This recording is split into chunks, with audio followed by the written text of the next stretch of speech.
is a great show. You're doing such a good job. I am? Oh my God, it's a party. Seriously.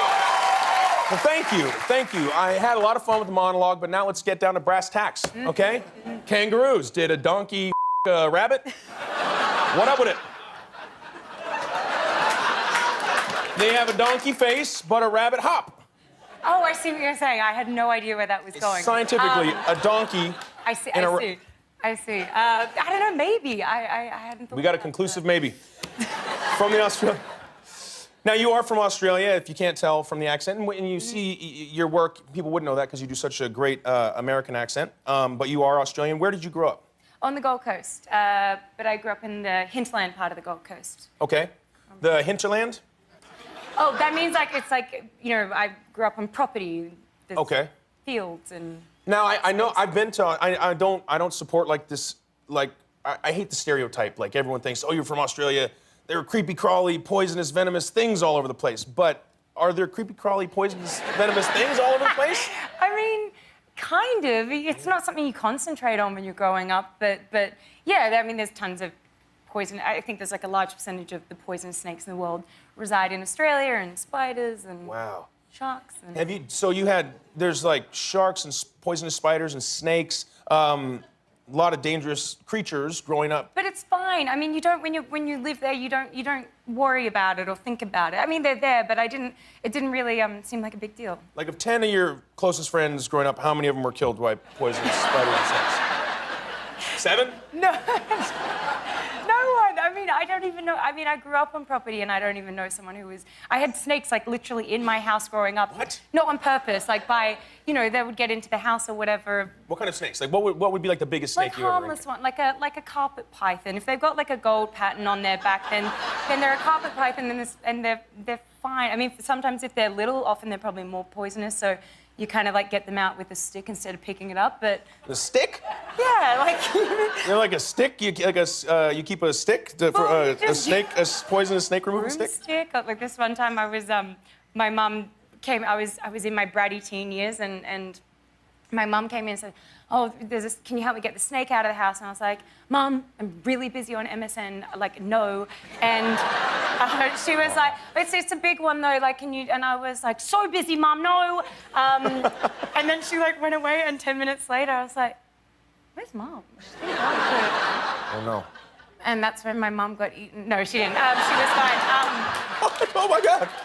No, but Terrifying. But I did after a while. I was like, wow, she hasn't come back in the house. And I went down, and she's on the driveway, and this python was huge, and it wrapped its way. She tried to carry it out. It's wrapped its way up her arm, and it's like trying to strangle her around her neck. And she's trying to call out to me, and she was like, ah, ah. Oh my gosh. And I like saw her, and I was like, oh. And I knew from that point on, next time Mum asks you to help get the snake out of the house, just do it. Yeah. Don't be a brat about it. Just do it. Don't be a brat. Just remove the giant snake from your mom with the stick. Use the stick method. But other than like instances like that, I felt no danger at all growing up in Australia. So just completely shifting topics to like a more James Lipton-y kind of question. If you could have lunch with any celebrity, living or dead, would you take him to Outback Steakhouse?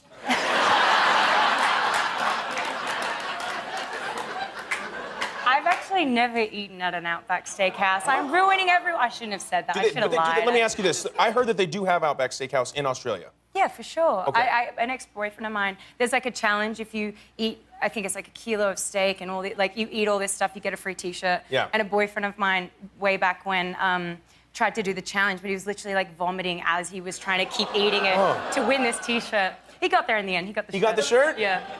Dang. But he didn't get Margot Robbie, did he? Sorry, pal. What was I thinking? Yeah. Speaking of restaurants, did you have like a normal upbringing? I worked in a restaurant. Did you ever work in a restaurant growing up? I did. I worked in a restaurant from, I think, about 10 to 15. 10? Yeah, I was working really young. Whoa, what did you do? Well, I started like back in the kitchens. I was like polishing cutlery, and then I upgraded to peeling potatoes, and then I was a dish pig, and then I was a waitress, and then by about 14, I was behind the bar, and that was like the fun part. Whoa, 14 behind the bar? Yeah. Is that legal in Australia? No, it's not. Oh. I don't know. Sometimes I'd be like giving someone a drink and they'd be like, yeah, 2 beers. Are you old enough to give me a beer? And I was like, do you want the beer or not? And they're like, well, yeah, so I got away with it. That's nice. No, it's not legal, it's not legal. It's not legal? Do you have... I don't think so. I wouldn't imagine. What's in a rum and coke? It's a tough one. A lot of rum and a little bit of Coke. Are you more of like a beer person or like a whiskey person? Beer. Definitely a beer drinker. I want some beer. Can I get some beer? Anyone? Guillermo, can you bring us a couple beers? Is that how Yeah, this show sure. works? It does tonight.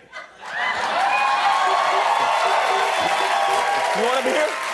Yeah, I'll have a beer. Yeah. There's a bar outside. When I come back, you're going to see the lovely Margot, Robbie, and I have a beer. So don't go anywhere. Come right back. 4 point.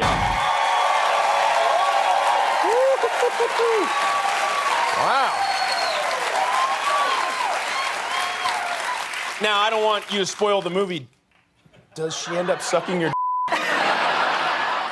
Yeah, that's how it is. Oh, this could be good. That's actually one of the rare things that Tonya actually didn't say, but when she saw the movie, the real Tonya Harding, I mean, she was like, I love that line. I wish I had actually said that. Oh, I love wow. it. Thank you. Thank you. Thank you. Thank you. That was so fun. That was amazing. Thank you, Guillermo. I actually have a party trick. I can open this.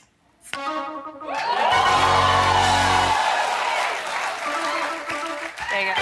Whoa. I can only open them with already unopened beers, though, so I can't open. Guillermo, do you want one? Yeah, sure. have I'll a- help you. have a- I got one. Ah! I always prepare. This is amazing. Hey, Yeah. cheers. Here's Cheers. to I, Cheers. Tonya. Cheers, guys. Cheers.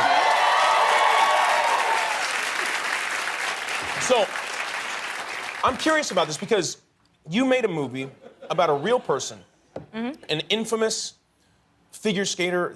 I mean, she's Tonya Harding. Everybody, what's that like? Is she part of the process? Is she there on set? Did you meet her? How did that work? I met her. She wasn't a consultant on set. She wasn't.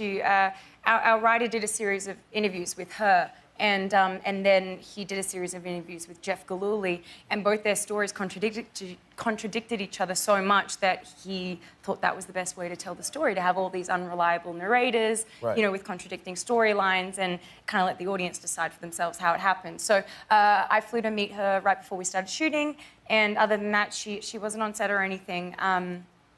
But we showed her the movie right before we premiered at Toronto. So, yeah. Do you think she's watching this right now?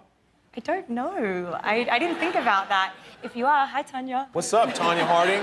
What's up, Tonya? I liked the movie. I thought it was really great, and thank you. I think you nailed the character of Tonya Harding. That's got to be an interesting and difficult thing to do, meeting somebody but then telling a story when there's so many conflicting perspectives on how this story went down. Now, the skating is off the chain. Like, how long did you train with the skating?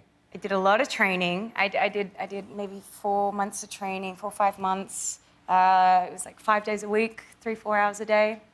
It was a lot. Damn, that's serious. That's serious. That is nothing, by the way, compared to what an Olympic level ice skater does. Did you skate with Tonya Harding? I didn't, but when I did meet her, she was so lovely when I met her. She was more worried about me than I was about her, and she was like, how are you going with the skating? And I was like, well, it's really, really hard, actually. And she was like, do you need any tip? Like, do you want me to help?